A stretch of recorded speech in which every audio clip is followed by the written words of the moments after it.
ദൈവനാമം മഹത്വപ്പെടുമാറാകട്ടെ. മനോഹരമായ പ്രഭാതത്തിൽ കർത്താവ് എത്ര മനോഹരമായാണ് നമ്മുടെ പ്രകൃതിയെ നമുക്ക് ജീവിക്കുവാൻ വേണ്ടി എല്ലാ അനുഗ്രഹങ്ങളും തന്നിരിക്കുന്നത്. ഇന്നത്തെ ദിവസം നമ്മളുടെ ഹൃദയങ്ങൾ കർത്താവിലേക്ക് നമുക്ക് സമർപ്പിക്കാം, നമ്മളെ താഴ്ത്തി സമർപ്പിക്കാം. ജീവിതം ദൈവം ദാനമായി തന്ന ജീവിതമാണ്. ദൈവം നമുക്ക് വേണ്ടി എല്ലാം ഒരുക്കി തന്നിരിക്കുന്ന ഈ ഭൂമിയിൽ സംതൃപ്തി എന്നുള്ളതാണ് നമുക്ക് ദൈവത്തിന് കൊടുക്കാവുന്ന ഏറ്റവും വലിയ കാഴ്ച. നമുക്ക് ലഭിച്ചതിൽ സന്തോഷമുള്ളവരാകുക.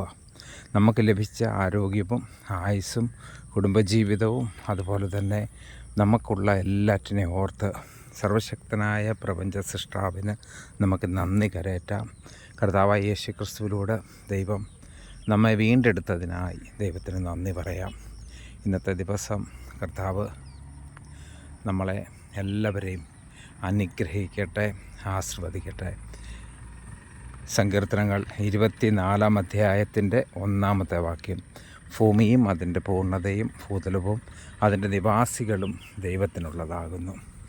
അതുകൊണ്ട് ഈ ഭൂമിയിലുള്ള എല്ലാറ്റിനെയും ഓർത്ത് നമുക്ക് നൽകിയിരിക്കുന്ന നമ്മുടെ പ്രകൃതിയെ ഓർത്ത് പ്രകൃതിയെ സംരക്ഷിക്കുവാനുള്ള ബാധ്യതയും ഏറ്റെടുത്തുകൊണ്ട് നമുക്ക് കഴിവതും നമ്മുടെ ഈ ഭൂമിയെ ഏറ്റവും വൃത്തിയായിട്ട് സൂക്ഷിക്കാം. അതിനായിട്ട് കർത്താവ് നമ്മെ ഓരോരുത്തരെയും സഹായിക്കട്ടെ. ആമേൻ.